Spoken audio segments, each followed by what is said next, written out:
My name is Joey DeGrandis. I am 32 years old and I live in New York City. Now, I'm making this video today not for self-promotion or even to effectively change anybody's mind about this upcoming election. I just feel that I must vent rationally and constructively about the stress and anxiety that I feel about this US presidential election. I thought this might be the best way to do it, and I also think that a lot of you probably feel the same way I do, so I hope that this video will comfort you in some way.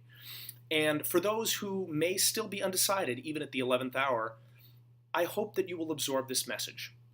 For anybody watching, I'm no celebrity, I don't know how many likes or shares this video is going to get, but I would ask you that if you listen over the next 3 minutes to what I have to say, and you agree with it, even a little bit, to please like it and send it along to your friends. Now, again, my goal is not to convert Trump supporters to Team Hillary, but again, for anybody who's on the fence, I would like to appeal to you. I was born in the privileged, upper middle class, predominantly white world of suburban Ohio. And although I had a peaceful, happy, and even wonderful childhood with a great family and great friends, when I moved away for college into a slightly more progressive area of the country, I began to see other people for the first time. And in turn, I began to see myself for the first time. Not only did I come out as gay over the next decade of my life, but I made friends with those who did not share my skin color, who did not share the religious beliefs that I was brought up on, who did not share my ideas about gender or even my code of ethics. This experience enriched me immeasurably because, to my great surprise, I found peace, comfort, and even friendship in these many talented and wonderful individuals. I learned that inclusion, tolerance, and expanding the mind are actually really good things.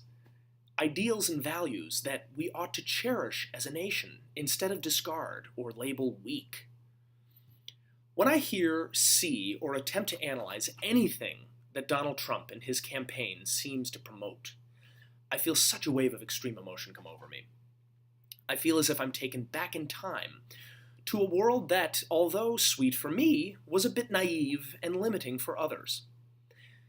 It was a world of white privilege, little diversity, and intolerance for non-traditional gender roles and sexuality.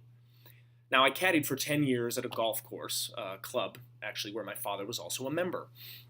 And although I have wonderful memories there with other members and fellow caddies, some of them are my great friends even today, when I hear Trump speak, I'm right back on that proverbial golf course of yesteryear.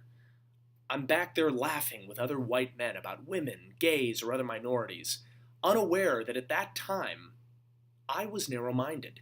I didn't see the big picture. Now I see it. So whether or not Trump actually believes these things that he's still saying them. And they are hurtful, hateful, divisive, and I feel personally offended by much of what he says. Much like Weimar Germany in 1932, a little history lesson here for those of you who may be unaware, this election has stoked the fears and rivalries in this country like no other time that I recall. Just a reminder that Hitler in 1932 did not win that election. He was appointed Chancellor of Germany the following year by misguided individuals who didn't understand his unique threat, and they mistakenly thought they could control him. Does that sound familiar? Within just 52 days, that's under 2 months, Hitler passed the Enabling Act in the German Reichstag, the legislature, essentially turning Germany into Nazi Germany, a legal dictatorship in which all power and authority was consolidated in himself. Now, will Donald Trump do this? Maybe, maybe not, but I don't think I'm alone when I say that I do not want to find out. You may not love Hillary Clinton, but please ask yourself objectively, and just as a human being, does Trump support the values that you and America want to stand for? Is he a good role model, a representative for the youth of this country or the world? Is he an insightful, rational beacon of humility that reflects the promise of what the United States is and has become?